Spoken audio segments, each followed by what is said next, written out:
Good morning to you, Queens. Thank you for being with us this morning at Queens at the Altar. And let's hear what the Lord is about to say. May we pray. Father, may I decrease, Lord, and you increase, oh God. May everything of me dies now, Lord. Father, may it be like that tree, Jehovah, that Jesus Christ spoke to, oh God, that fig tree that he said, may not be any fruit be found in you. May everything of me die as that tree, Lord, in the name of Jesus. Father, we give you praise, we give you honor. Jehovah, abantwana bakho baze kuwe abazanga kum, Jehovah. So therefore, may they encounter you, O God, and not encounter me, Father. In the name of Jesus, I choose to decrease, Lord. I choose, Father God, to be your servant, Lord, to be your donkey, Father, that you ride this morning, Jehovah, so that your name may be glorified, so that hearts may be delivered, minds may be opened, Jehovah. Transformation may take place, and it starts with me in the name of Jesus Christ. Thank you, Father. We praise you, we worship you, we honor you, Lord. Take charge and take control, oh Lord. Father, every queen is expectant. I am expectant too, Lord, in Jesus' mighty name. Be with us, Father, in the name of Jesus Christ. We have prayed. Amen. Amen, queens. Amen. Hey, it's not easy to stand. It's like I'm looking at you in the face. It's like we are in the same room, so it's not an easy task to serve. It's always an honor. Thank you, Queens at the Altar, for inviting me to minister God's word this morning. Our message says, don't decide when you are drained. And then our Bible case study is Wise Woman of Abel-beth Maachah. Or it was my first time to encounter this woman, So then our key verse is 1 Kings chapter 19, verse 5. Amen. So the topic says, don't decide when you're drained. When I looked at this tightly, it's an instruction, first of all. Once an instruction is given, each and every queen each and every queen or a child of God has to obey that instruction. E.g., when you're traveling in a road that says 100 kilometers, the fact that it's written, they want you to make sure that your speed does not overlap 100 kilometers. Once you do that, there are consequences in place. There are even fines, So we are to follow the instruction that says, don't decide when you are drained. So queens, dive with me to this instruction we are given today. I just want to pose a question to us. How many of us have made decisions when they were drained? You knew that I am spiritually drained, I am emotionally drained, I am physically drained, but still you made a decision on that. That's a question for you, my queen. Then our scripture is 1 Kings chapter 19, verse 5. But allow me to read 1 Kings chapter 19, and I start on verse 1. But I will start on the background in chapter 18, because a lot has taken place in the 1 Kings chapter 18 before we see what is taking place in chapter 19. May I read at your hearing, queens? Now Ahab told Jezebel everything Elijah had done, and now he had killed all the prophets with the sword. So Jezebel sent a messenger to Elijah to say, may the gods deal with me, be it ever so severely, if by this time tomorrow I do not make your life like the one of them. Can you see what this is? A statement of threat, Then Elijah was afraid and ran for his life. When he came to Beersheba in Judah, he left his servant there, while himself went a day's journey into the desert. He came to a broom tree, sat down under it, and prayed that he might die. I have heard enough, Lord, he said. I don't know if you have ever said that word. Take my life. I'm not better than my ancestors. Then he lay down under the tree and fell asleep. All at once, an angel touched him and said, get up and eat. He looked around, and there by his head was a cake, a bread baked over hot coals, and a jar of water. He ate and drank and then lay down again. The angel of the Lord came back a second time and touched him and said, "Get up and eat, for the journey is too much for you." So he got up and ate and drank. Strengthened by that food, he traveled 40 days and 40 nights until he reached Horeb, the mountain of God. There he went into a cave and spent the night. Amen. All right, Queens, as we are opening in First Kings, please take a note of Isaiah 40, verse 31.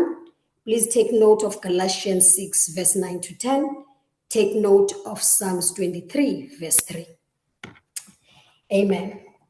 There is a woman that we are speaking about as well in the midst of this.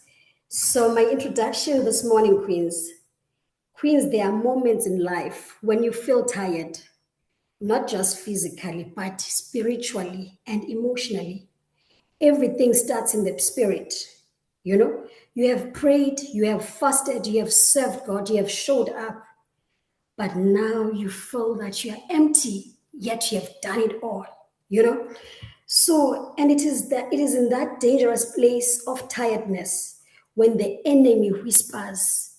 And when he whispers, we forget Philippians 4, verse 6 to 8, that says, "Be anxious for nothing, but in everything by prayer, make your request be made known to God." We forget about that. We truly forget about that when everything is just like that. To the extent that we forget, the Bible says, whatsoever things are true, whatsoever things are lovely, whatsoever things are of good report, whatsoever things are praiseworthy, think on these things. We forget that. You just have a conversation that says, "It's not working. I just need to quit. I want to walk away. They don't value me. I am finished." There's so many things that we say when we feel drained and tired if we don't consult our Father. Queens, hear me well. Not every thought or conversation with yourself is true. Jesus is the only way, the truth, and the life.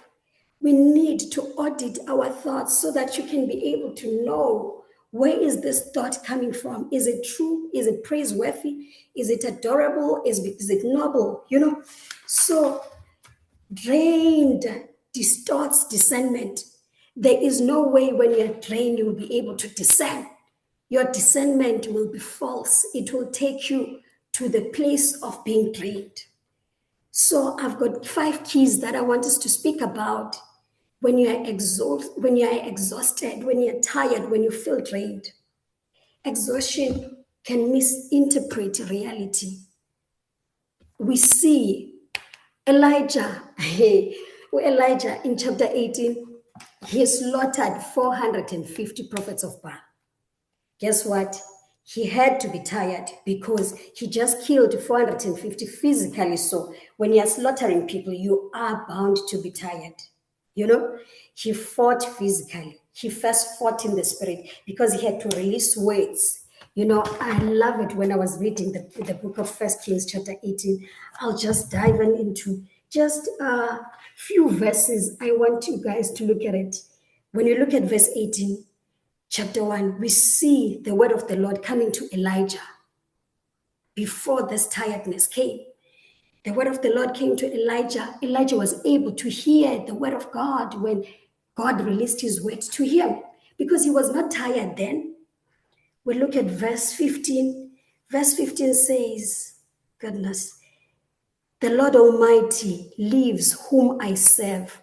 I will surely present myself to Ahab." You see, that is a statement of faith and that is a statement of boldness. He does not care of Ahab, and he knows exactly that Ahab married Jezebel. The same woman that was able to make Elijah forget about what God has done through him by killing the prophets of Baal. There are prophets of Baal that need to die in our lives today. That we need to slaughter them, and we rest after we have slaughtered them, not react as how Elijah reacted. Amen. We see at verse 17, he says, When he saw Elijah, he said to him, "Is that you, trouble of Israel?" At times, when you are speaking God's truth, people misunderstand it with being a trouble because you are speaking the truth about God. If we look at that second Samuel 20, that second Samuel 20, we see the man that was being chased by the troop of David. That man was the trouble of the Israel, of that nation. So now, when they were going to that man, to that trouble, we see, when you see there is trouble in the negative side, there is also trouble in the positive side. You become a troublemaker in the kingdom of darkness when you are full of the Holy Spirit. Same applies when there is something that attacks you in the kingdom of darkness, it troubles you. So now we see a trouble in the negative side and we see a trouble in the positive side. Elijah being spoken as a troublemaker, and we see that guy that spoke terrible about David being a troublemaker in his nation. So now, as we dive into verse 18 and 21, verse 21 says, Jesus, Elijah went before the people and said, guys, listen to the statement. How long will you waver between two opinions? When you are making a decision, we waver between two opinions. You've got an opportunity to believe the word of God. You've got an opportunity to believe your circumstance. So it speaks to you which volume, which volume is raised in your ears that you listen to. You know, to Elijah, how long will you waver between two opinions? If the Lord is God, follow him. But if Baal is God, follow him. The same thing took place in 2 Samuel chapter 20, when that man Bichri said to them, "What? All those that are with David, they must follow David. All those that are with him, they must follow him." You know, there is always a threat when there are spiritual oppositions. There were two spiritual opposition in this book of Kings, the First Kings chapter 19. There's the spiritual opposition called Jezebel. There's the spiritual opposition Elijah. Elijah serves the true God. Jezebel served Baal. So now it's not the battle of these two, but it's the battle of the kingdoms and it's the battle of gods. So as we go there, and then Kosiam, we see Elijah building an altar, queens. Wow. We see Elijah, verse 36, 1 Kings 18, building an altar. We are at Queens at the altar. The altar is built through prayer. The altar is built through words, prophetic words that we speak in the atmosphere. As I'm standing here ministering to myself and to you, Queens, I am sending words in the atmosphere. Something has to shift in the atmosphere because I'm raising words. Listen to this. Verse 30 says, Then Elijah said to all the people, Come here to me. They came to him. He repaired the altar of the Lord, which was in ruins. Hallelujah. Some of you queens, they've got an assignment for your families. You've got an assignment for your life. You've got an assignment for your city, for your community, to repair an altar. Hallelujah. Uti, Elijah took 12 stones, one for each of the tribes descended from Jacob, to whom the word of the Lord had come, saying, Your name shall be Israel. With the stones he built an altar. We know that our Jesus is the rock of our salvation. So when Elijah was building this altar, he used stones which represent Jesus Christ, the rock of our salvation, the chief cornerstone. You know, some of the people despise this chief cornerstone, but now we understand that Jesus Christ is the rock of our salvation. With the stones, he built an altar in the name of the Lord and dug the trench around it. I don't know what is dark in your life, but God is saying in verse 36, at that time of sacrifice, the prophet Elijah stepped forward and prayed, O Lord God of Abraham, Isaac, and Israel, let it be known today that you are God in Israel, and that I am your servant and have done all these things at your command. Answer me, O Lord, answer me too, so these people will know that oh Lord, you are God, and that you are turning their hearts back again. Hallelujah. The aim is for the hearts of men to turn back to God in the name of Jesus Christ. Elijah did that. We see that he has done that when we look at verse 38, when we look at verse 40. Then Elijah commanded them. Elijah is releasing an instruction here. Commanded them, seize the prophets of Baal. Don't let anyone get away. They seized them, and Elijah had brought them down to Kishon Valley and slaughtered there. This is Elijah that is doing this job, Queens. Now we look at First Kings chapter 19. Elijah just did. God moves. Boss, God moves. And we see one statement. Hey, from a woman. Hey, listen. Elijah, one statement from a woman, verse 2. First Kings, verse 2. So Jezebel sent a messenger to Elijah to say, may the gods deal with me, be it ever so severely, if this time tomorrow I do not make your life like the one of them. Verse 3, guys, Elijah, hey, Jesus. Elijah was afraid and ran for his life. He forgot that he killed 450. Jezebel is one. Hey, Jesus. When he came to Beersheba, so we're looking at Elijah running because of words. The power of life and death is in our tongue. He stood there not because he was mighty, but he spoke words and said, whoever believes that his God is God will see it today. He gave an instruction that put them down, let them be killed. It's Elijah. But when a voice of a woman, this time around, Jezebel was representing the kingdom of darkness and he was representing a principality. The Bible says we are not fighting against flesh and blood, but against powers, principalities, spiritual host of wickedness. So now God needs to show up. But Elijah, instead of consulting God, he was afraid. How many times when God uses you, do bombs through you, and the next thing, one word will make you shake.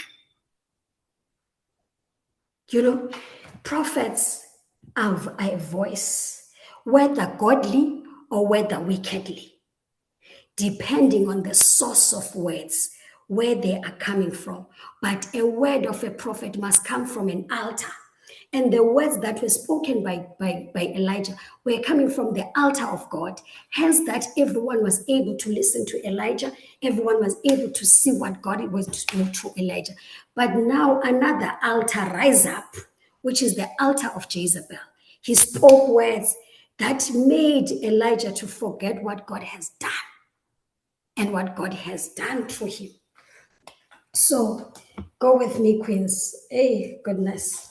I pray that may we not forget when these things take place in our lives. You know, when God uses you and then you have to face situations. Because let me tell you, the word gets to be tested. After the word has been spoken over your life, it gets to be tested so that do you truly believe what God was saying about you, Queen Ansila? If God said it, do you truly believe it? So now we go to these kids. Allow me to say, Elijah was tired and drained according to all these events that had happened in his life. He fought 450 people. That was a physical warfare. It affected him emotionally. It affected his soul. It affected his mind and also affected his spirituality. Hence that Jezebel is threatening him. You know? Hey, after all these events, he runs, guys. Sorry, Queens. Focus angle. It's First Kings 19. We can see that focus angle, according to our message today, clarity under threat. A threat was sent to Elijah. When that threat was sent through words, which is a voice, that worked his mental space and made him to decide to run instead of running to God. You know, The danger of being drained is shown in prayer that Elijah prayed in verse 5. What kind of conversation, what kind of prayer, my queen, when you are drained, do you make before God? Elijah committed suicide with his prayer, with his mouth, So indeed, maybe he needed verse 5 before praying. He needed verse 5. That says, then he lay down under the tree and fell asleep. Maybe he needed just to fall asleep after he heard what Jezebel was saying. But instead of laying down, he first said what he said. Let me die, I fear for my life. Jezebel had no spear. She's a female, for crying out loud. But Elijah, the words, that's the power of the words. So what kind of words do you speak with yourself, and what kind of words do you speak to others? And then what changed, queens? Fear looks bigger than faith. The fear of Jezebel looked bigger than what God has done through him. The power of life and death is truly in the tongue. When Jezebel released death words to Elijah, Elijah received, instead of rejecting those death words that were spoken by Jezebel. Problems of our circumstances look permanently and chronic at times, to the extent that you don't think that things will change. But allow me to say to you that if we allow time to rest and pause when we are drained, so that we can be able to be refreshed, get clarity on what God will say, you forget what God did through you. In WWE, in wrestling, they say, don't try this at home. But I'm saying to you, queens, don't trust your perception when you are tired or exhausted or drained. Don't trust it. That is our first key. Exhaustion can make you interpret reality ngendlela yakho. It can make you misinterpret reality. You choose not to believe the word of God. Yet the word of God is powerful, is a double-edged sword that ascends us to the marrow and to the spirit and divide the intents of the thoughts. Key number 2, our gracious Father responds as rest, not our gracious Father response. He says to Elijah, rest before rebuking. Before God could rebuke Elijah, he made him to rest first. We see God, before he corrects Elijah, he feeds him. He lets him sleep. He understands you tired. You are in a warfare, my queen, Elijah. But instead of Elijah going before God after he has defeated and say, Father God, thank you that you're with me. Thank you that you stood with me in that warfare. Thank you that you were able to use me, destroy 450 of the prophets of Baal. And guess what? When the voice of the prophets of Baal died, rain was able to come in Israel because they were speaking negative words in the atmosphere. So when Elijah spoke, calling forth the rain, no words could oppose him, because the atmosphere was clear. When he released words about rain was able to listen, rain was able to come back, and then that was, by the way, queens. So we see God in correcting Elijah. He feeds him, he lets him sleep. There are times when you just need to sleep and do nothing but just sleep. No mvuto, no sermon, no Bible verse, no correction, just eat and sleep. Sometimes the most spiritual thing we can do is sleep and rest, queens. Step back. When you're stepping back, you do nothing, but you're able to reflect and see. You go to a moment of stillness. God says in Psalms 23, verse 3, he restores my soul. When you are still, when you rest, it's where God fuels you up again. So that is our key too. He guides you to the paths of righteousness for his name's sake. He collects your thoughts, collects your emotions, and collect what to do next, your actions. Once you are able to sleep, and you're able to sleep, and rest and be in the stillness mode. Hallelujah. Then our third key, delay major decision in season of weakness, in season of exhaustion, in season of tiredness, in season of drain. Delay major decisions. Elijah, we hear him in the prayer committing suicide with words. Power of life and death is in our tongue. Queens, imagine if God answered Elijah that prayer at that moment. Elisha, destinies would be at stake, destinies would be cut short. So we need to be mindful of the prayers we make before God. Hallelujah. When we are drained, we change our language from language of faith to language of fear. Once say, I am leaving this career, I am leaving this job, I am leaving this calling, I'm quitting it, I'm leaving this marriage, I will never use my gift again. I am done with God, I'm done with the people of God, I'm done with church, I'm done with people. I am walking away. So a language changes when you are drained. From faith-filled Elijah to that prayer, Queens, be mindful. Temporary tiredness or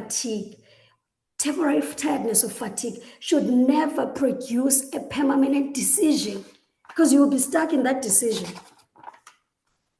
Amen. Then key number 4, strength return to those who wait on God.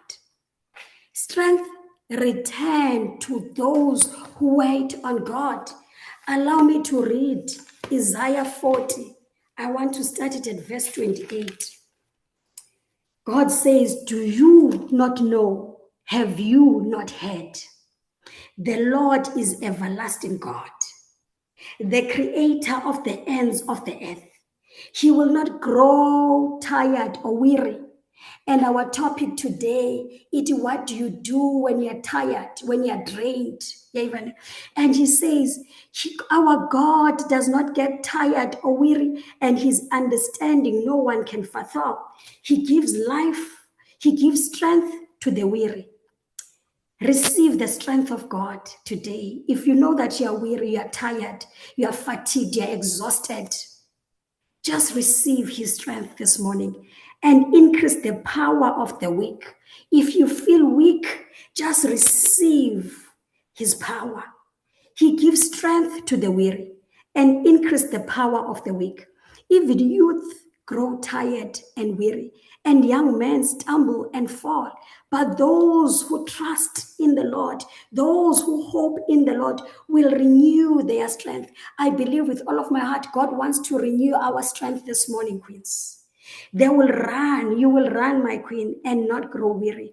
You will walk and not faint in the midst of that circumstance, because you're not doing on your own, but you're doing by God's grace. Hallelujah. Waiting is not wasting time. Resting is not quitting, Queens. Pausing is not failure. Queens, it is in that waiting, and it is in that pause, that clarity, precision, accuracy returns to you. It is in that waiting, Queens, that strength is renewed. It is in that waiting, Queens, that direction is restored. Hallelujah. When he traveled with Elijah at the Eye of Figure to the mountain where he met God, that spoke in stillness voice, he gave him instruction. Go and anoint Jehu. Go and anoint Elisha. Who will replace you? Do you want to replace before finishing the assignment that God has given you, because you are tired, because you fear the Jezebel that you're facing in your life? Let's go to key 5, Queens. Don't allow tiredness. Don't allow exhaustion, weariness, fatigue to talk you out of your purpose or out of faith. If God said it, believe it. Don't allow it. The book of Galatians chapter 6 verse 9 to 10. Do not get tired of doing good. He says it. Do not get tired of doing good. You do it today, do it again tomorrow, do it again the other day, do it again that other day, do it again the other day. Do not get tired. We get tired, we complain. And guess what? The snakes, when they were complaining in the wilderness, came up. So the more we complain, the snakes is lumayo, zizasilumazo. So we should not get tired, Queens, of doing good. We should not. Let us not become weary in doing good, for at the proper time we will reap a harvest if we do not give up. Therefore, as we have an opportunity, let us do good to all people, especially to those who belong to the family of believers. It's sad when Christians fight together, when we speak bad of each other, instead of completing each other, or what's the right word? Instead of complimenting each other, we complain about each other. It's so sad. But God is saying, let us not get tired of doing good, Queens. It is enough. When we get tired of doing good, we've got a language that says, it is enough. This is the last straw. I'm alone in this. No one cares. I've been serving them. I've been doing this. We complain. And the snakes come and they ate them in the wilderness. Those snakes get to be resurrected by us. There were snakes all along when they were traveling in the wilderness. But because they were not complaining, the snakes were sleeping. But when they complained, the snakes woke up and ate them.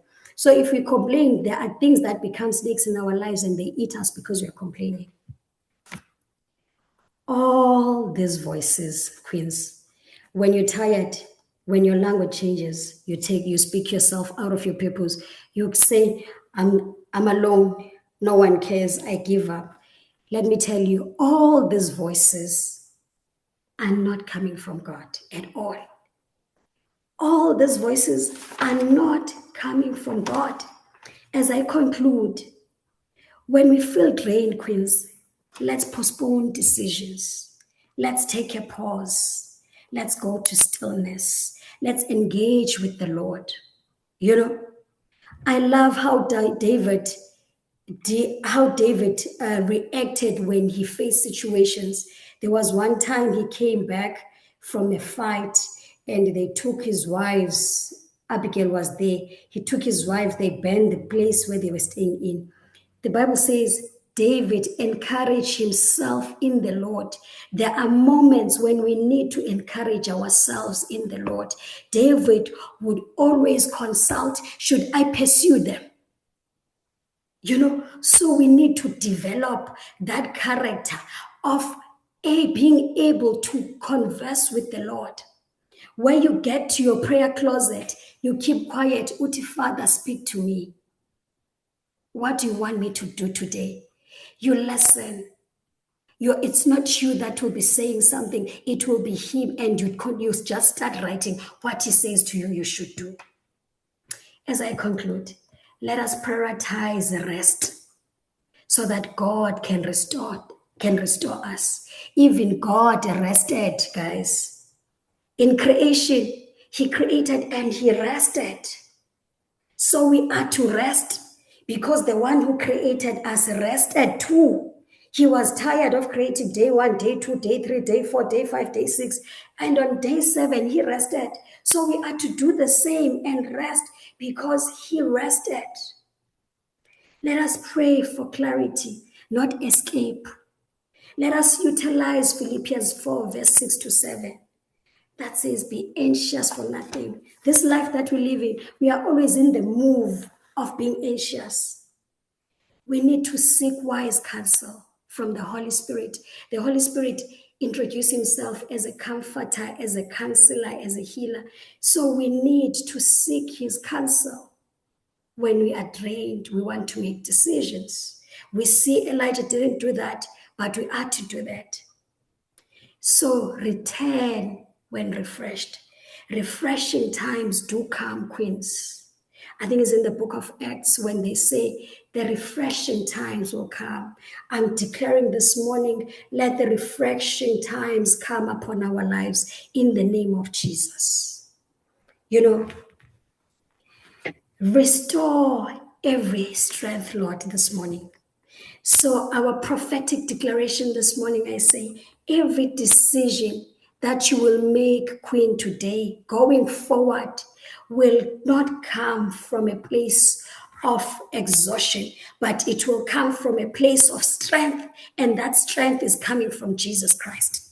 Refuse to let tiredness, drainness, weariness to speak louder than God's word. Let God open our spiritual ears. Let us be sensitive to the Spirit of the Lord.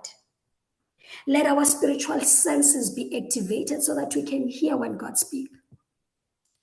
Elijah was going to miss God because he knew God of fire, God of thunder. But this time around, God came in a still, small voice. Maybe God is calling you to that stillness. Allow Him. Zive uthetha Psalms 46 verse 10. Othi, be still and know that God is God in that situation that you're facing. I discern. Say this declaration upon your life, but you're able to discern with clarity, and you're being restored, and your strength is being renewed. You will not quit in a moment. God has not ordained you to end what He has called you to do. Hallelujah. My prayer for you, Queens, this morning and for me is that may God restore every weary soul that is in this altar. May God restore every strength that is exhausted. May God bring clarity where there is confusion. May God silence every voice of fear, disappointment, discouragement. May God teach us to wait on Him, not decide in our moment of weakness. This woman that Macbeth, the Bible says he was a woman of wisdom. When men were looking for one man, a strategist, a woman came and said, he confronted, can you see this woman? There is a woman that confronts negatively, that is Jezebel. And we see in this Bible case study a woman that confronts positively because she wanted to save a nation. When he says, I think is in that second Samuel, this woman, he's saying that this city is the city of the Lord. He wants to preserve a city. He says this entire region is a city of the Lord. Listen, he called Joab, but this woman, as much as she was bold, confronting Joab, he was confronting from a point of faith. That was a faithful statement when he said, call Joab for me. When they called Joab, they are referring to this woman as a wise woman.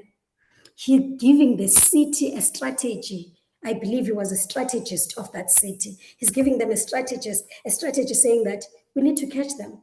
Well, I like how he responds. Oh, Jesus. She continued, she says, we are a peaceful and a faithful in Israel. You are trying to destroy a city that is a mother in Israel. Why do you want to swallow up the Lord's inheritance?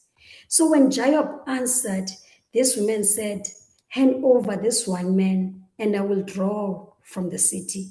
The woman said to Joab, his head will be thrown to you from the wall. I don't know the head that you need to be thrown to you this morning by the wall. As the strategist woman was raised, God is raising strategic women in their workplaces, in churches, in boardrooms, man. God is raising strategist women just as this woman that was raised for that time, who was able to serve the entire nation so that the entire nation cannot be destroyed because of that one stubborn man that wants to fight with the purpose of God. God had ordained David to be anointed to be the king of Israel. And the man is standing to revoke what God has said. And the woman is standing to say, you know what? It can't be. Let's just destroy the one that he wants to distract the plan and the purpose of God. So I'm declaring over your life, my queens, that whoever standing before the purpose of God over your life this morning, let his head be thrown down so that you may be able to rise up and do the will and the purpose of God over your life. Nothing else. You know, nothing else. As I close. Once you rest, take a pause. A still more small voice will instruct you. You know, will instruct you as Elijah was instructed, because our God is faithful and is full of grace. Elijah was instructed.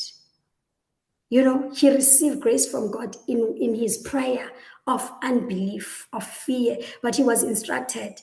God said, go down and anoint these people. So spare you from Jezebel. Have that conversation so that you may be spared from Jezebel. Elijah did not die from the words of Jezebel. He was taken up. Hey, Jesus. So let us be still, queens. If we see in that chapter 19, more of what Elijah did was sleeping and resting, sleeping, eating, to be striving. We are called to eat, destroy. This is our food. As you know, he was given that as we fill our minds with the word and our hearts with the word, we get to be transformed. We get to be spiritually fit, mentally, spiritually. Then when we are about to act, we are able to react or to respond according to the word of God. Our prayer, let us go back to our closet, my queens, because Elijah, this time around, when he get these instructions, he did not get them when he was in front of the people building the altar. He got these instructions in the place of prayer, in the place of personal altar yake. This is our corporate altar, but we need to spend much more time in our personal altars. God needs to raise our personal altars so that we may be able to do things according to his instruction. Hallelujah. So as I close, have your time in your closet. We don't go there to talk, but we go there to listen at times. Sometimes it's not you that will be talking in your personal altar. It will be him giving you instructions, just as how David gave them instructions that look only for this one man.